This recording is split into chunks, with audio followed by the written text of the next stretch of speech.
Hi everyone and welcome to episode 2 of the Beta Battle at Man United. One club, one season, one battle, one winner. Myself versus Ole Gunnar Solskjaer, who can produce the best results with Man United in the 2019-2020 season. So obviously Solskjaer is ongoing. My save here on Football Manager 20, my beta save, has only really just got going.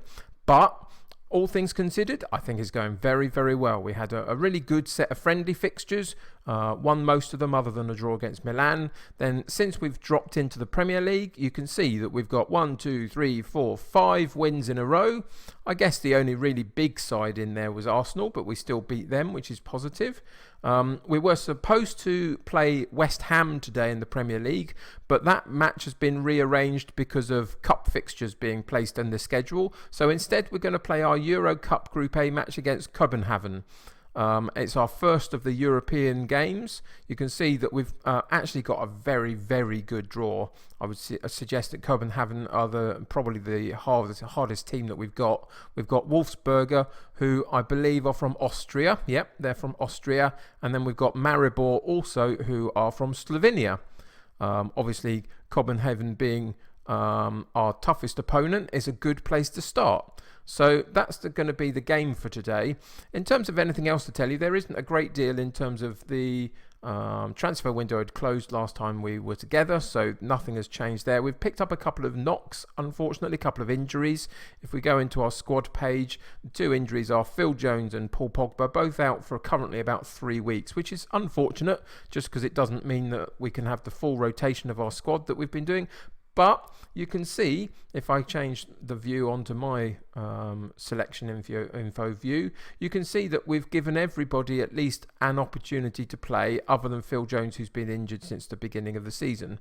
So everybody else has had some form of game time. We'll continue to rotate that. The team, should I say, that I put out today will be completely rotated for the next game, which is Wolves in the Carabao Cup. If we go and look at the development centre, these are some of the new things that this particular version of FM20 have got. You can see it gives you a lot of information about the current players that are out on loan. Most of these you'll know in terms of Mason Greenwood, the youngster. Dean Henderson at Sheffield United is a decent young goalkeeper that we've loaned out there. Sanchez and Smalling obviously out on loan as well. So it gives you a good roundup of what's going on. Interestingly, Sanchez doesn't seem to have played anything on his loan spell yet. So maybe they're finding the same thing that we are. That ultimately at Inter Milan he's just not quite as good as they want him to be, but time will tell on that one. I don't think he's been injured or anything, but as you can see, still hasn't played a game yet. So yeah, something worth looking at as the time goes on. Everybody else is getting game time seemingly on their loan spells. In terms of the under 18 squads and the under 23 squads, you can see again, why is it not choosing my info page? But there we are. We'll switch that quickly. You can see that we've got a couple of potential talents in there. Mabry is potentially one, and Mengi is another one. A couple of decent options up front as they progress in terms of the potential. In terms of the under-23 squad, again, it's similar. You can see that Dean Henderson's got a decent rating about him potentially. We've got Ethan Laird and Brendan Williams. Brandon Williams out on loan at the moment. Ethan Laird is in our under-23s. But both of them are good fullback prospects that if we were to continue this save past the one season, which we're not going to this time round, but if we were going to, then those are the sorts of players that we'd be able to look out for. So if we go back into the development centre, you can see here it says that there's some that needs attention because they're not quite getting what they need, but I'm not so bothered about that in this particular save. But also you get the ones to watch, which are some of the ones that I've just highlighted, the likes of Brandon Williams and Mabry. So it's a really interesting page, this development centre page, and something that for long-term saves will be really, really helpful. You can see it suggests that our under-23s and our under-18s have both got strong squads, which is really, really positive for the future of Man United, obviously. So yeah, there's just a little snippet of the development centre. As I say, we're only going to be doing a one-season save here, so it's not going to be so important, but on longer-term saves, that's going to be really helpful to really help you guide the process of bringing your young players through to the first team.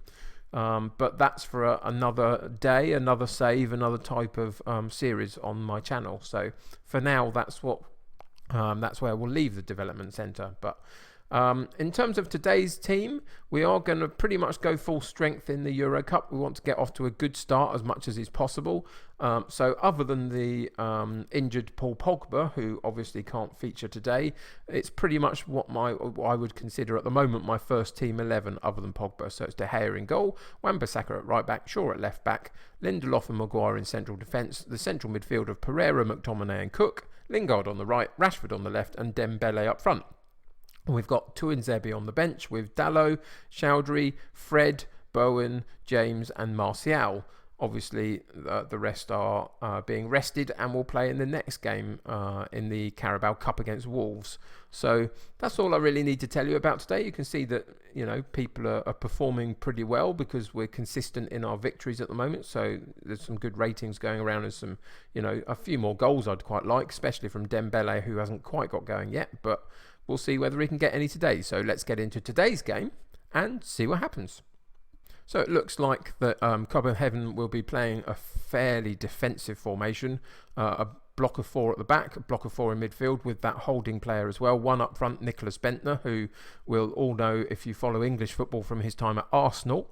So yeah, it looks like they're going to be trying to be quite solid, so we're going to have to play quite well to break them down possibly, but we're going to be positive. We're at home, so that helps us today as well. So assertively we'll say a team such as ours should be winning this. No, we can't say that one. I don't like that one at all.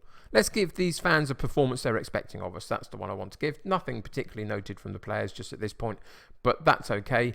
It will enable us hopefully to go in at half-time and reiterate some thoughts and get a better feeling from them after the half-time team talk. But I often find that pre-game you don't get an awful lot of motivation from your team talks, but later in the game they help to set the scene for further into the game. Anyway, down the left-hand side we go. Shaw over the top, a ball for him, so he cuts. Oh, he got right the way to the side of the 6-yard box and cut a ball across, but there was nobody really at that point, and Dembele wasn't really charging in to get on the end of it. He'd sort of sat slightly outside the 6-yard box. Bit of a poor ball from Shaw, I would suggest, but ultimately the ball over the top excuse me, originally was very good. Shaw again down the left-hand side, cuts into Cook. Back out to Shaw, Cook playing instead of Pogba, of course. Cook with a longer cross this time. They find a loose ball on the edge of the box again, picked up by Pereira, out to Wan-Bissaka. Back to Pereira again. He goes down the side of the box. Can we get a cross in? There's the cross to the far post, Rashford, but it hits the post and they partially clear it again, but only back to our midfield players and we pick up the loose ball again. So you can see our pressing play in the vertical tiki-taka, I think that is, that we've set up. We're playing a slightly pressing game, so we're trying to keep them into their own area of the pitch as much as we can, and it seems to be working pretty well. But here they come down their left hand side. No, brilliant interception by Dembele off the throw-in. Can he find a ball or take a shot? He takes a shot, but it's wide, quite wide really, past the edge of the 6-yard box on the far side of the penalty box, I would suggest. So that was a bit disappointing, wasn't it? But really good interception off the throw-in by Dembele in the first place, and that draws the first half to a very disappointing close, really. You can see in terms of the match stats here that we've had 9 shots on goal, 4 on target, and they've had none. We've not been possession heavy though, have we really? So it's been a bit of a disappointing performance. So considering that I asked them to produce a decent performance at the start of the game, remember the first team talk, I'm going to have to tell them that they're disappointing this time around because they haven't done it. So assertively we'll go in and say I'm not happy with that performance out there, and that's motivated them. That's what I'm saying. First half you don't always get a motivated team talk response from them, but the second half usually is better if you can find the right one to say. So there's no need to change anybody at this point. I just expect them to all to perform better than they did. So we'll give them that opportunity and go into the second half. Hopefully we can continue to have the amount of shots on goal and on target that we have been in the first half and be a bit more clinical with them. So here's Wan-Bissaka with the free kick on the right hand side, cuts it centrally to Cook, and we take our time in the centre of midfield before spraying it out wide left to Luke Shaw, back to Cook. keeping the ball well. A nice long ball over to the right-hand side with Wan-Bissaka. There's Pereira on the long shot, but the crossbar came to their aid, I think. Pereira is a really good player on Football Manager. I think people overlook him because some of his attributes aren't the best, but he's so good on the long shots and the free kicks and corners. He's really valuable to have. Just before that highlight, I'm a little bit concerned that we're time sticking into the 71st minute and we're not really producing the amount of stuff that I want us to. So we're going to make a couple of changes. So Rashford isn't playing well, so Dan James will come on. Martial will come on for Dembele, who's looking nervous, and we don't like that at all. And then I've got one more change I can make, and I think I'm going to bring Chowdhury on. He's expecting quite a lot of game time, Chowdhury, in terms of the contract he's on. He hasn't quite got it so far. He's not kicked up a fuss yet, but I just want to keep him as happy as I can by playing him as much as possible in rotation with McTominay. Here we come down the right hand side again though. Wan-Bissaka again cuts back into midfield to McTominay this time. Again, the sweeping ball out left. Can we get a better cross in from Luke Shaw? Cross, no, it goes behind the goal. And that was, again, very, very disappointing. We're getting opportunities for final balls into the box, etc., and we're just not really taking them.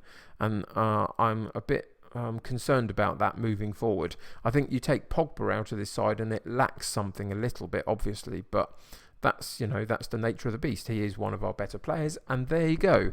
A very, very disappointing first Euro Cup game, a 0-0 at home, and that's not good enough. So I'm aggressively going to be telling them that I'm not happy with that. That wasn't good enough, I'm afraid. There's no excuses for not winning that sort of match. That's exactly the sort of team talk I wanted to give.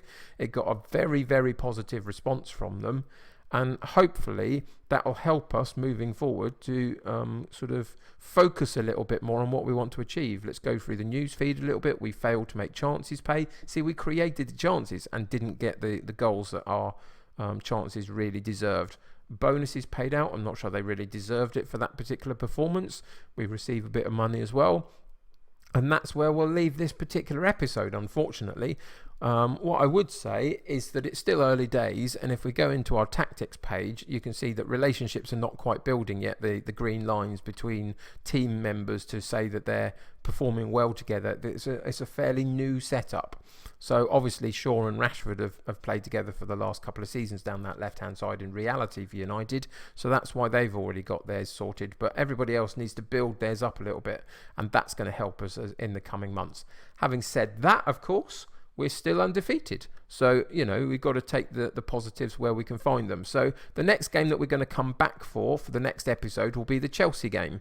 We're going to play a couple more in the Premier League and Euro Cup off the episodes, and also that Carabao Cup against Wolves, and I'll bring you back for the Chelsea game, update with you where I am at that point in my season, and hopefully look for a better result in the Chelsea game, even though it's away from home. Going to be a bit tricky, isn't it? But that will do it for today.